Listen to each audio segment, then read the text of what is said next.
好，谢谢。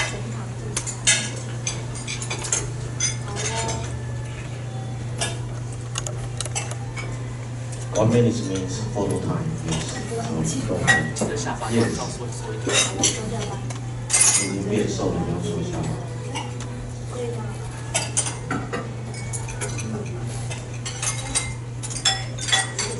不要。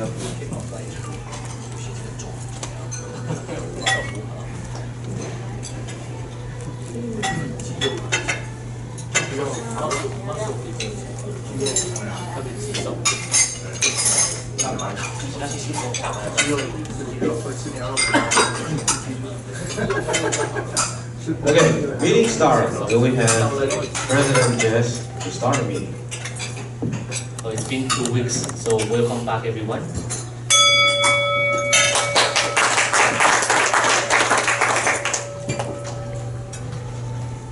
Yeah. Rotarians, please all rise for the forward test.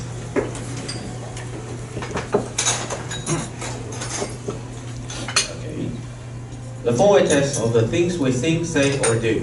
First, is it true? Second, Is it fair or concern? third, Whether you have fourth. whether you judge or concern. Thank you. Please take a seat. Rotary song. Then we have our lovely PP app to lead us to sing the Rotary song.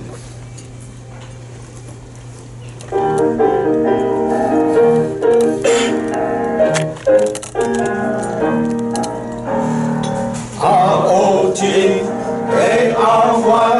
that spells Rotary. R-O-T-A-R-Y is born on the Red Sea. From north to south, from east to west, it brought the song to serve the best. R-O-T-A-R-Y, that spells Rotary. Thank you. Introduction of visiting Rotarians and honorable guests. May we have Jamie? Good afternoon, everyone. Today we have 2 guests. One is our speaker today, Andy. Let's welcome him. And we have our beautiful virtual spouse, Marta. Welcome. Thank you. Thank you. Next, we don't have visiting Rotarians. So, President's time. I have Jess. Good afternoon, everyone. It's been a very rich week, 2 weeks for all of us. First of all, for the ones who joined our first outing, I'm sure you must all have a lot of fun. And then, as you can see, it was pretty well-organized trip for all of us. So thanks to PP, who's not here, PP Fire.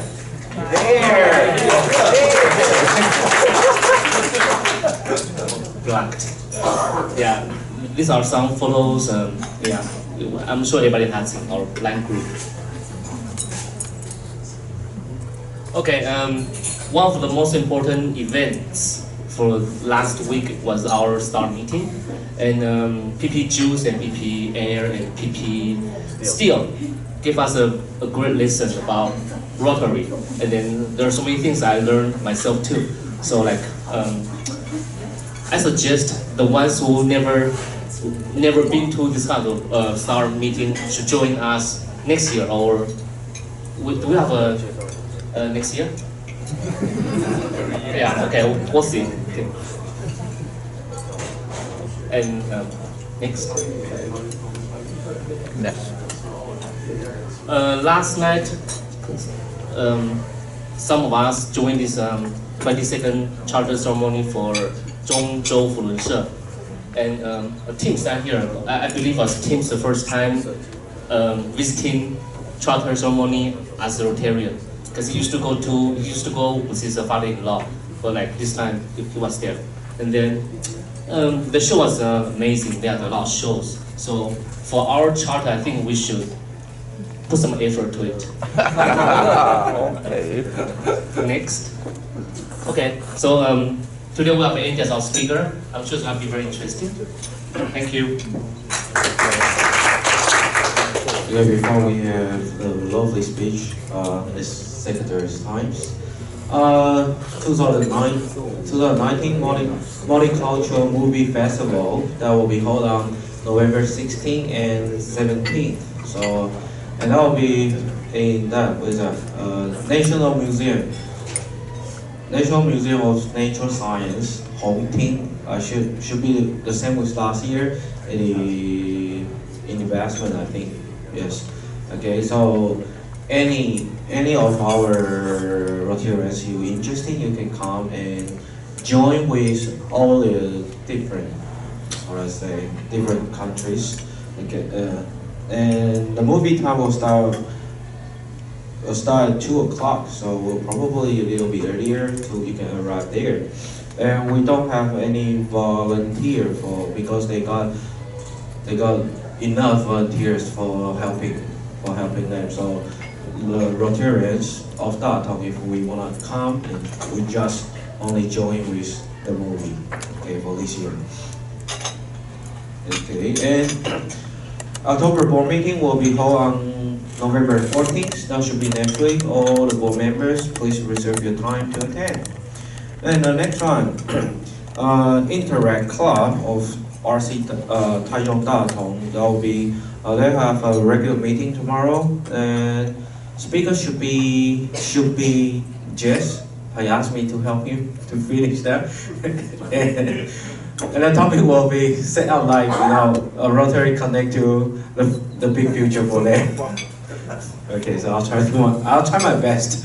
Okay, that will be holding Taichung Second Senior High School tomorrow, and if you're interested, please come and join us. And that is the other things. If you wanna have lunch at around 1 o'clock, you can come a little bit earlier, and they can help us to order the lunch box. Okay, so we will help them to set up like this because all the members are new. Okay, so getting to the main program, may we have PP Skin to introduce our speaker today. President Andy, hello everyone. Hello. Yeah, it's really my honor to introduce Andy. Although this is the second time I met him. Yeah. So besides the information he gave me, I want to know more about him, so I Googled him from the internet, but I found out there's nearly nothing about him. Yeah, besides some photo released by the Foreign Affairs, Foreign Ministry. So maybe it's really a mix, right? Okay, Andy is so far as the Deputy Director General of our Foreign Affairs Ministry Central Taiwan Office, located in Taichung. He started his assignment here since September 20th. So only less month, 2 months ago, right? Okay.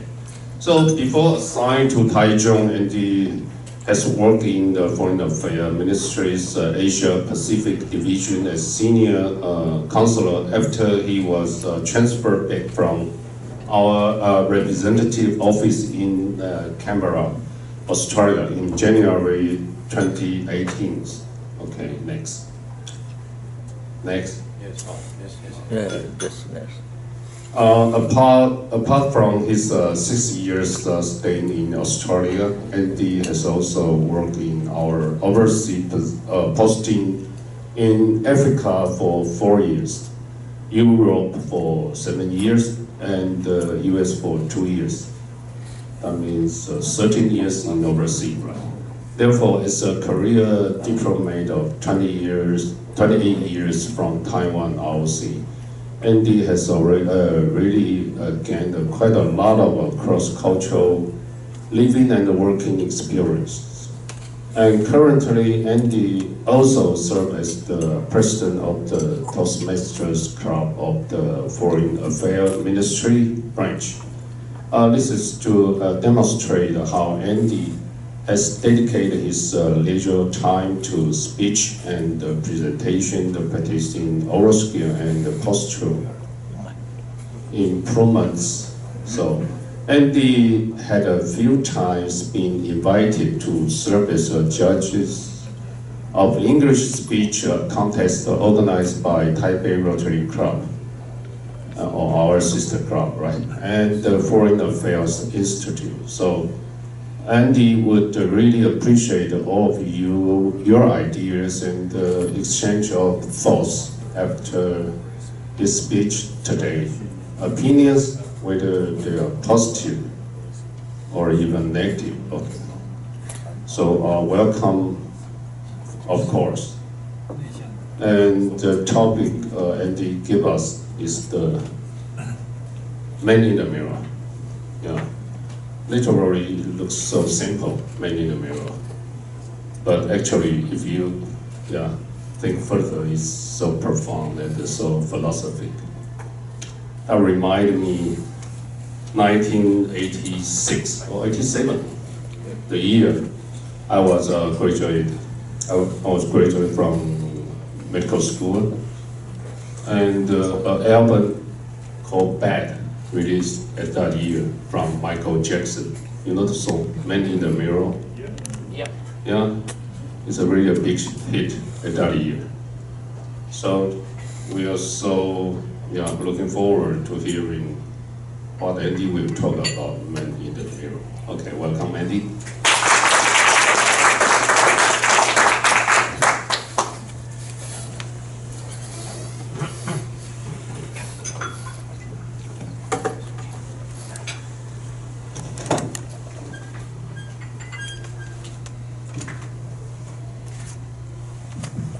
President of the club, and fellow Rotarian, and also guest of the day. It's quite an honor for me to be invited to come to this particular Rotary Club, because actually I came into Taichung and started to work from late September. So I Googled about the Rotary Club in Taichung. So I decided to knock on the door of this particular club because it's been labeled as the only English-speaking club here in Taichung. So I'm quite privileged and honored to be here today because only after I came in about 2 or 3 times of participating in the luncheon here today, I've been being addressed and asked whether I can make a short talk about myself or even my career or my working or living experience. So I've been thinking about what might be the best topic of doing that. If I started to talk about my career, my living, and how many times I've been abroad and back to Taiwan, I'll bore you to death. I'll make the whole thing so irritable about all these things. So what might be the main focus of my speech will be how I have sustained for the past 28 years, with 19 years in different countries, in different cultures, in different continents, how I survived, how I worked, and how I lived, and how I brought up my family together with me to so many different places. Actually, I set up my alarm to 1:30. So I'm trying to get myself a concise, a shorter version of my life. So what the meaning of Man in the Mirror? Just like B.B. Skin had just mentioned, it's about him, of course. The song was a big hit in late 1980s because Michael Jackson called on everyone, if you want to change the world, better start from the Man in the Mirror, which is quite alarming, but at the same time very encouraging. But what had that got to do with me? Well, if I started to make a short linkage of this song to my life, it's because this is where I work. Everywhere, actually. I've been to West Africa, Honolulu, Hawaii, Finland in the far north, and Australia in down south. But the very beginning of using the term of man in the mirror was actually my first overseas assignment in a country in West Africa, that is Nigeria. We have actually 2 offices in Nigeria at that time, and I was responsible for a very, very small office, which is only 2 persons. My boss and I, 2 family, my boss family and my family, in a city of about 500,000 Nigerians in that city. Very remote, very inconvenient, and it been labeled by almost all the foreign embassies as a hardship post. Most of the people will be transferred out of Nigeria in 2 years, at most 3 years. But I've been there 4 years. So the last year of my posting there was really a challenging and hardship time because my wife was pregnant with our first child. So she went back to Taiwan when she was in 6 months, nearly 7 months pregnancy. She had to fly back to Taiwan, otherwise we would not be able to deliver our first child in that hardship area, because that was hardship because the medical environment was a mess. All kind of tropical disease. If you get bitten by a mosquito, you'll get malaria, you'll get all kind of troublesome diseases, and you might get killed in that environment if you're not being careful. So my wife with 7 months pregnancy, I have to send her back to Taiwan, to her parents and to my parents, just to look after her. So she went away with our first child in her stomach. So she went back to Taiwan. I was left alone in that city. And then my boss family went away for holiday.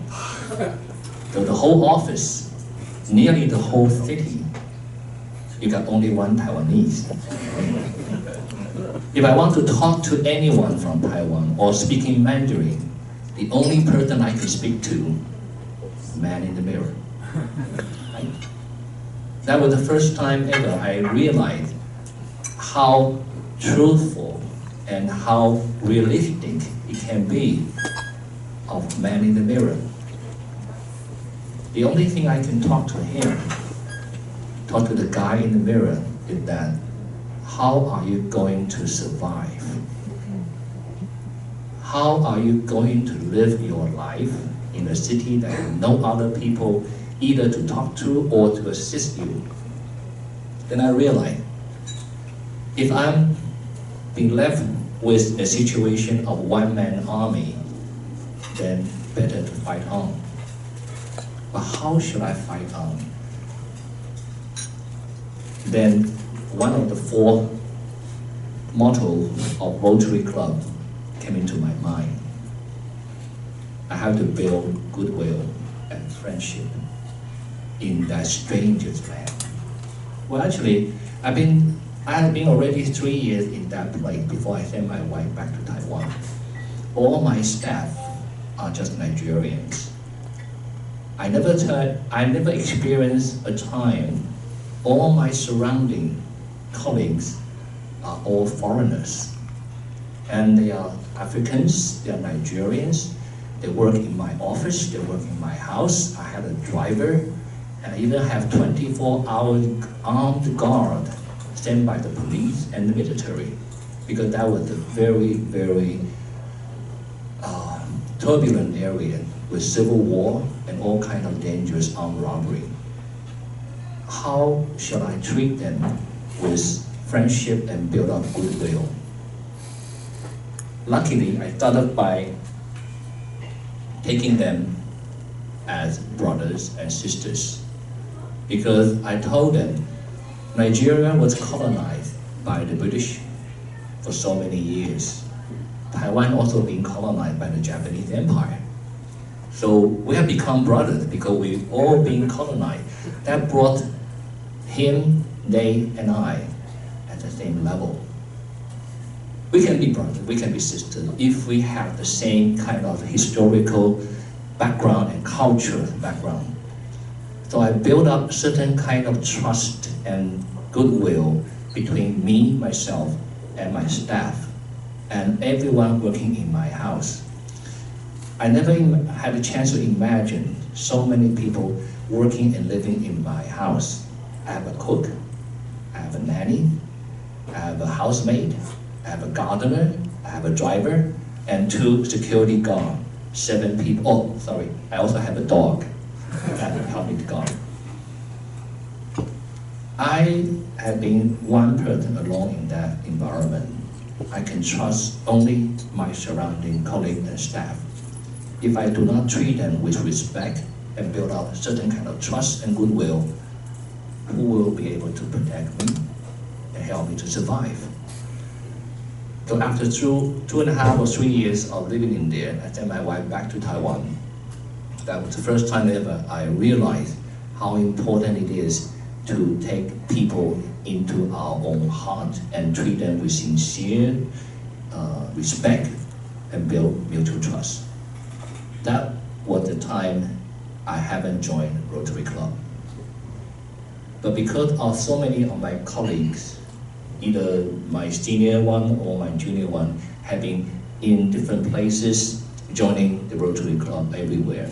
So people have been talking about how that 4 basic principles can work in our own environment and our work.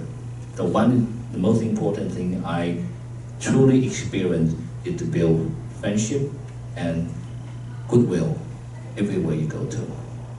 So when I talk to the man in the mirror, I can only say that if I want to continue to live and survive in this environment with no one else beside me, then the only thing is to count on all my surrounding staff and colleagues and let them know that I depend on them, they can depend on me. They depend on me because we pay salary regularly. That was the only thing that really make us can be beneficial to other people. We pay salary regularly and we pay them with respect. We are not their colonial master, we treat them like equal. That's the only thing I think I experienced and I truly believe that helped me to survive in that environment. So after Nigeria, I've been to Finland in the far north, and also I've been, well, of course, Honolulu, somewhere here, and I've been sent to Australia. So all these years of overseas posting had made me build up one very important habit: looking into the mirror. Look straight into the eyes of the guy in the mirror. How are you going to survive in so many different traveling, in so many different type of working environment, in so many different type of races, in so many different type of working habit and living habit? So if I can just say one very simple wording is that in our foreign affairs ministry, it's quite rare to have me working in the tropical rainforest in hot and humid Nigeria, and also in the coldest place on earth. Because Helsinki, our office in Helsinki is the northernmost important posting in our foreign affairs ministry overseas posting. It's even higher than Moscow.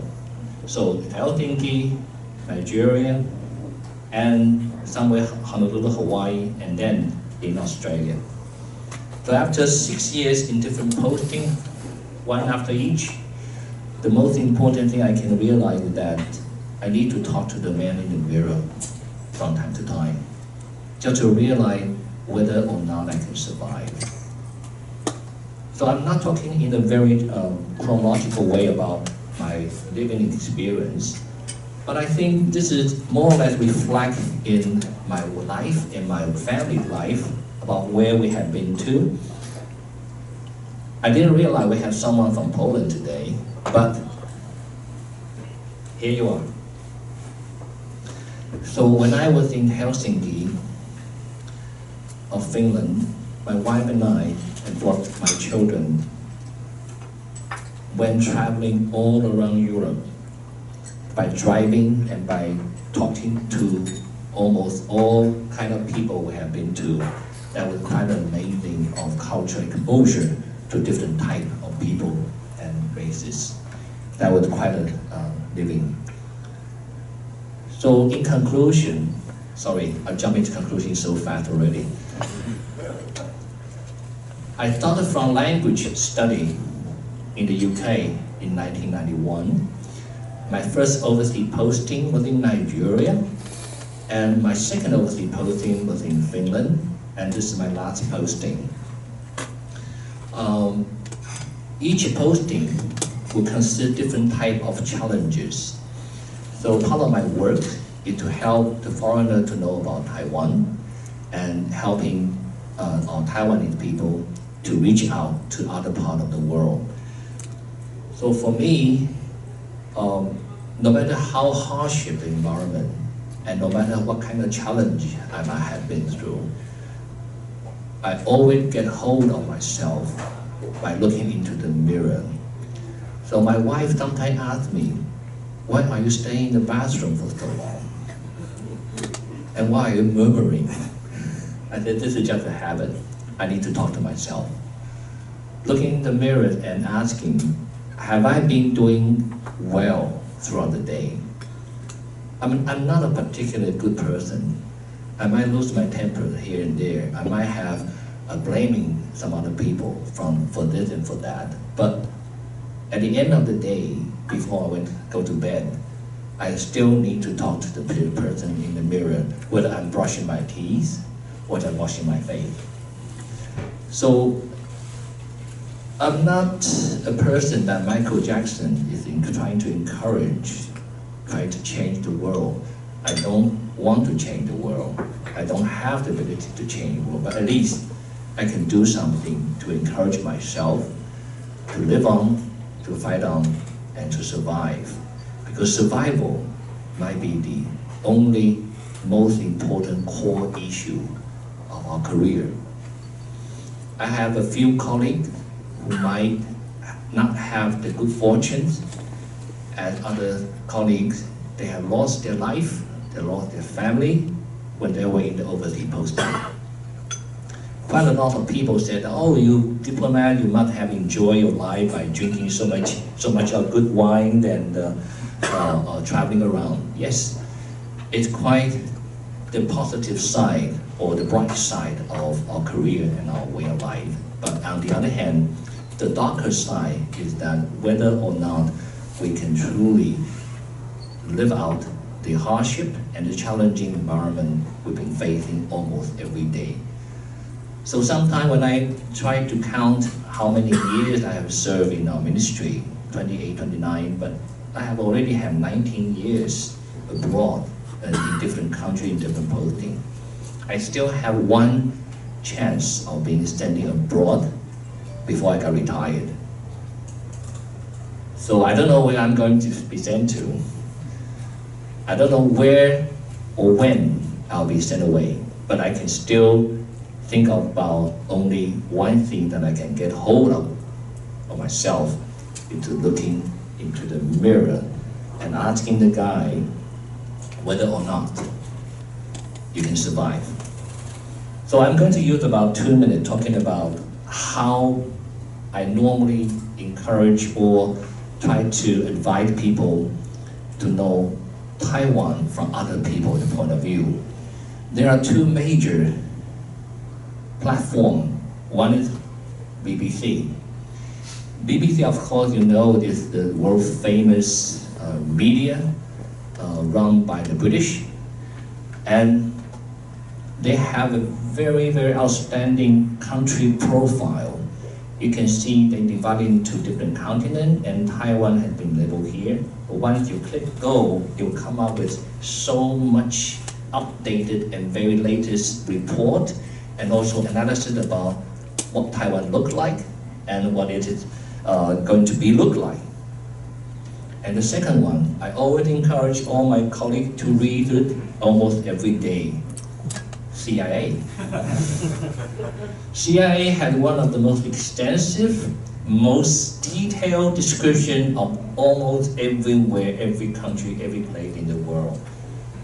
Oh, sorry, called the World Factbook. And please select a country to view. I don't think the Americans are too bold to put country here, because that's how the BBC have been putting, right? So American and the British, they all put Taiwan in the category of country. Once you click it, you'll never imagine how many tens of dozens of pages of information about Taiwan. So updated, so detailed. Sometimes I am so amazed, I didn't even know how the American got so much information about Taiwan. There's so much detail in there.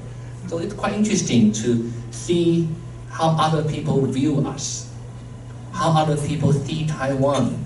Sometimes I even just directly send the website link to all my Australian friends, all other people, read about Taiwan, not from Taiwanese own point of view.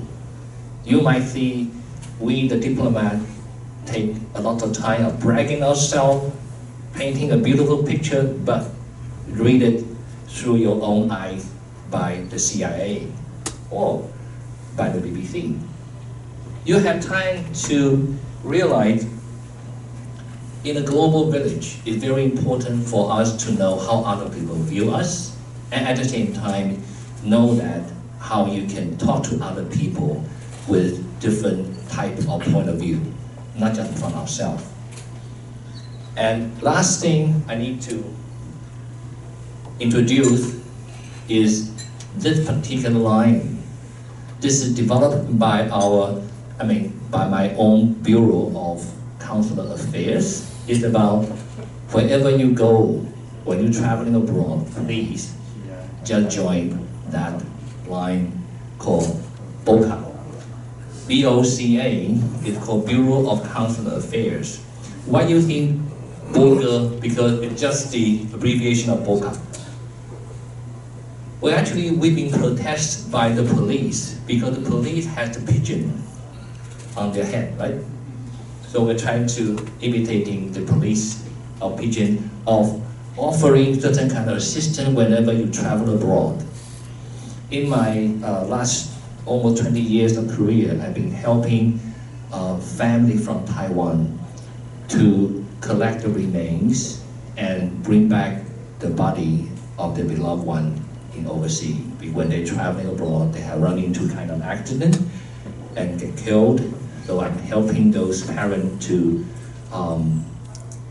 just to manage their loved one's funeral and bring them back to Taiwan.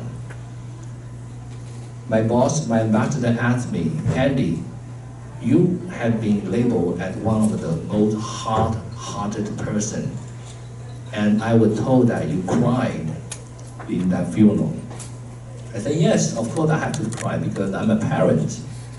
I accompany other parents to collect the remains of their loved children. How can I could be able to cry? Okay, so enough for that. So this is how our Foreign Affairs Ministry would like all our countrymen or citizens to participate in this particular kind of a line, app, because there are about more than 2.5 million Taiwanese people have been using that. So whenever they travel or whenever they're in Taiwan, they will receive all kind of message warning them or just reminding them which country or which area had the most dangerous situation. Please don't go, or postpone your trip, or try to arrange other time to just to visit. This is where I work, and Taichung has been quite a new spot for me to come around because I've been in foreign service and working in other countries for within posting 27, 28 years. But this is the first time I come to a local offices outside of Taipei. We have 4 what we call the regional offices all around Taiwan, outside of Taipei. In Taichung, we call it the Central Taiwan Office. In Kaohsiung, we have the Southern Taiwan Office. In Hualien, we have the Eastern. And also in Yunlin, Jiayi, and Hainan, we have an office in Jiayi. So this is more or less in connection, well, 2 things. In connection with the local government or municipality government to work in foreign or foreign-related activity. For instance, if Taichung city government would like to visit some other country or having a sistershiphood, our office will provide advisory, opinion, or helping to build a connection. But the main task of our office, is to issue our citizen passport, issue foreigners visa, and documentation or certification. So these three major functions build up our office here in Taichung, one of the most important foreign affairs operation.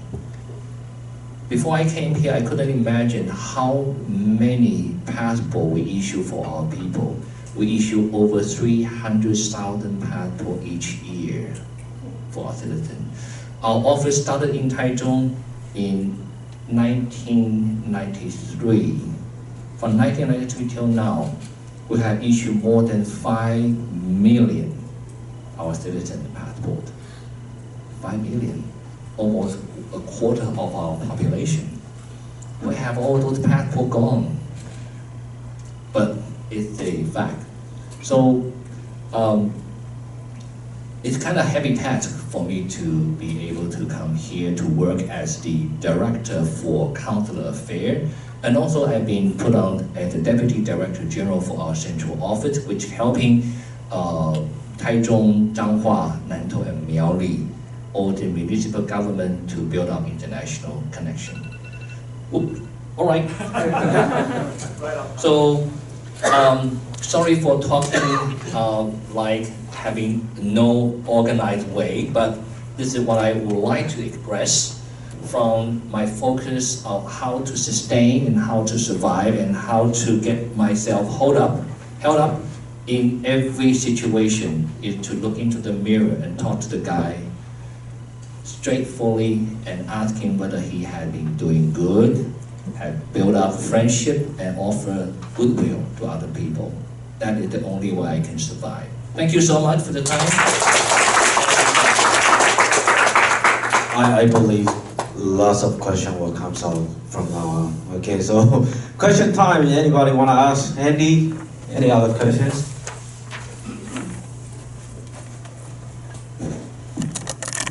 You spend half your professional careers overseas, and the countries, I think the majority of them don't have formal foreign relations with Taiwan.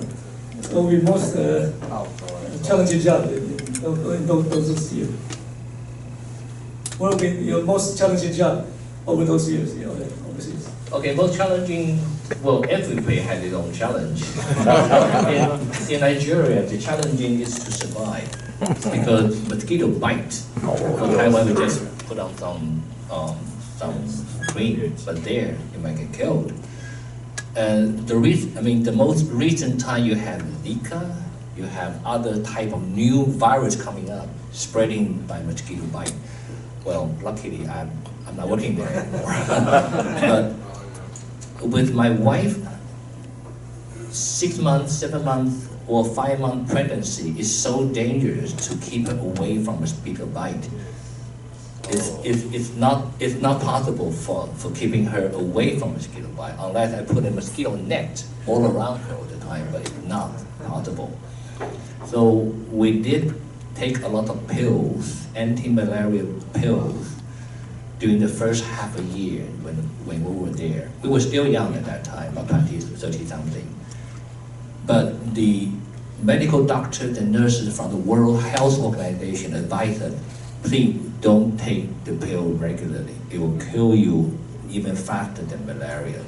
It will damage your kidney, it will damage your liver, you will not be able to recover. Stop taking pills, but taking blood tests once in every 2 or 3 weeks. Then you will realize whether your blood will contain the little worm, so little, it will carry malaria diseases. So we took the advice, but when my wife when my wife got pregnant, she couldn't take any medicine because that might cause damage to the baby. So we worry so much, sometimes we even get so depressed. So when we move out, well, after I got instruction of closing down the office and move out from Nigeria, and I got assigned to Honolulu. Both of us, we really so depressed because I have the heavy burden of closing down the office successfully, safely, without losing anything to any kind of a robbery or steal. So we were so heavily pressurized, and my wife was carrying my second daughter, my second child. So we moved out of Nigeria with our newborn baby, about 1 year old, at the same time pregnant with the second one. So we finally left Nigeria and reached Amsterdam and transferred to Honolulu. When my wife and I stepped outside of the airplane and touched the wall of Amsterdam airport, we both burst into crying. And after we flew all the way across the Atlantic Ocean and reached Los Angeles with my brother and stayed with them for about 3 days, and then we reached Honolulu. My wife occasionally burst into crying without no reason for about a year. That's the most challenging thing. So for us, we saw that might be the most challenging experience we ever have. But our second posting was in Finland, the coldest, the darkest place on earth. Maybe my ministry saw that I've been in the tropic for too long. I need to get cooler. But I said into Helsinki. I stood there for 6 years. But during that 6 year time, my wife had developed her career as writing about Finnish education, about Finnish agriculture and cultural, all kind of aspects about Finnish education. And she became a well-known, much well-known than I do, of course, well-known a writer about education in Taiwan, especially about Finnish education. And both of my daughters, they had their 6 years of elementary school in Finland. So that's quite a intense and first-hand observation of my wife observing my child being educated in Finland, and then go around all around Finland to know about the Finnish education. So I can only say, blessing in disguise is a truly amazing thing that happened to us. People always say that, okay, there's a silver lining in every cloud. Yes, but once you get into the hardship and survive out of that, that's the most important thing for you to live on and continue to believe in yourself. In Australia, that's another challenge. Australia is so big, and we have only 4 offices. None of it in the west part of Australia. We have offices in Brisbane, in Sydney, in Melbourne, and also in Canberra, that's here. But the whole vast piece of Australia, we have no office over there. And our office in Canberra is in charge of all the consular affairs of Western Australia. No matter what kind of emergency matters happen, or we need to get quick response, our office will send colleagues of mine or myself, flew directly to Perth, and then drove for 100, even thousands of kilometers just to reach in a very remote city to visit our own citizen, or try to organize something to help anyone who got accident or get killed over there. So my experience of driving a van with 6 people in the car, in my car, for about 600 kilometers, trying to help the family to collect the remains of their loved son who got drowned in one remote farm. And I helped them to collect everything and drove them back.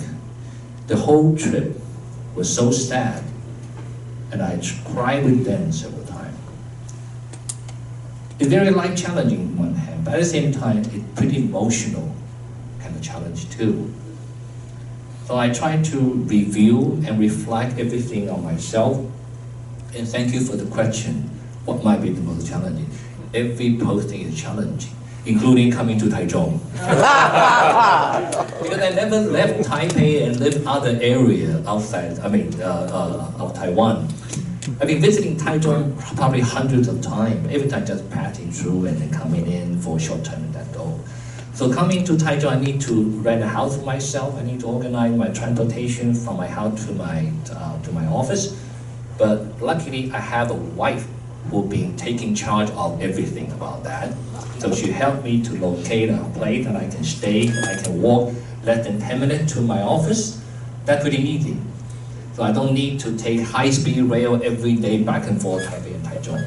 So I have plenty of time of staying here now. So all my weekend for the last 2 or 3 weeks, I've been visiting everywhere around Taichung. Wow. And ask my family friend about, have you visited there? Have you visited there? They say, never. So I live in and experience different things here in Taichung now. So thanks for my job on one hand, and thanks for the hospitality of this particular Rotary Club for me to come around. I'm still trying to figure out whether I can actually either join in this club or transfer my membership from Taipei Rotary Club.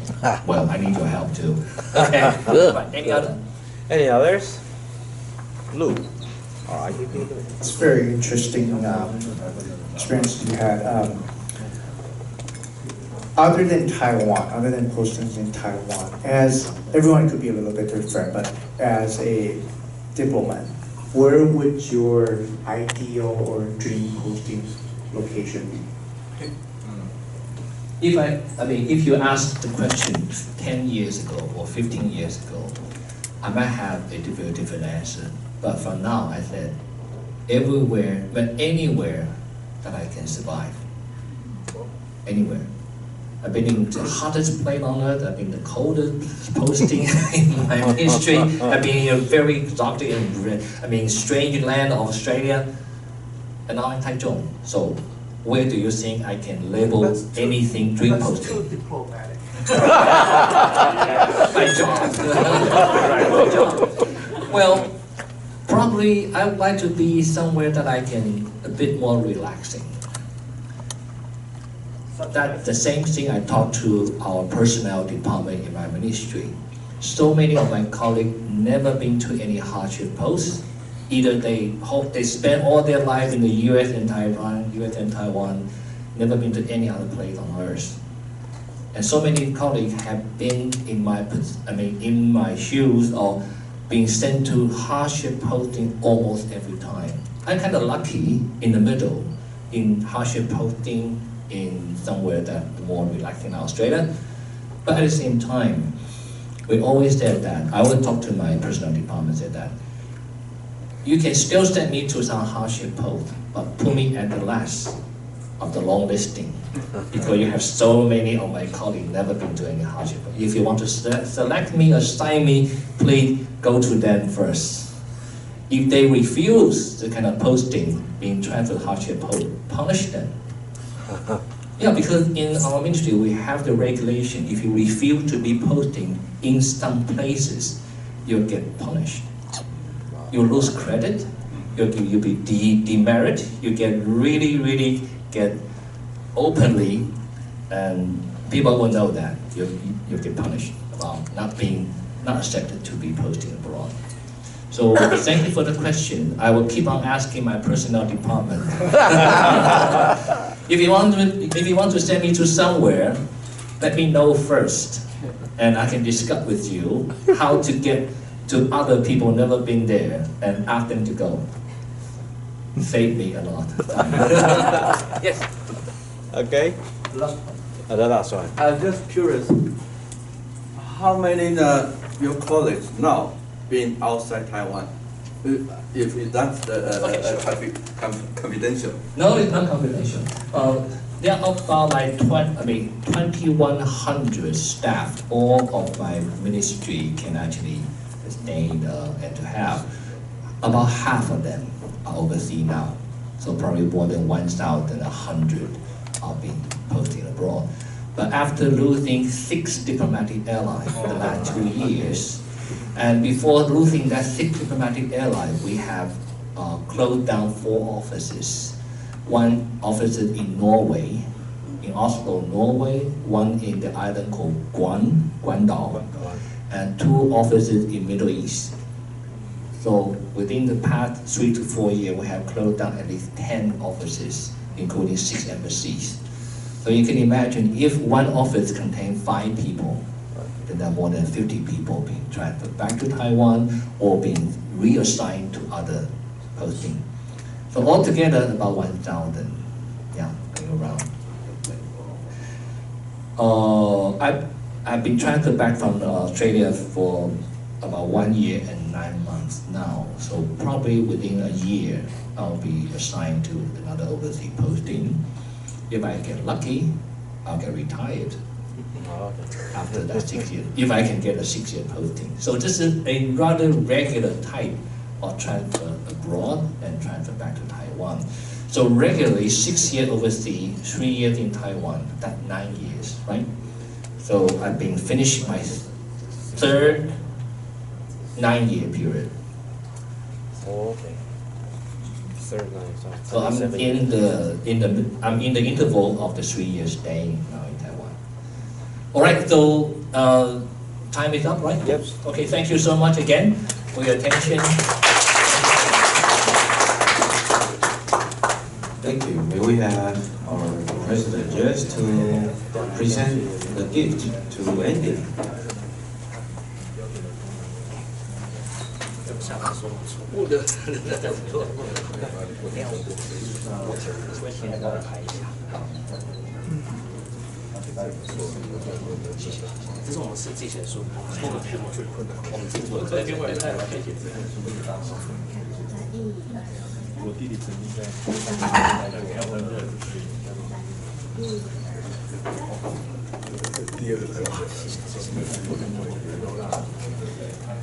Thank you so much. If we got any other question, please stay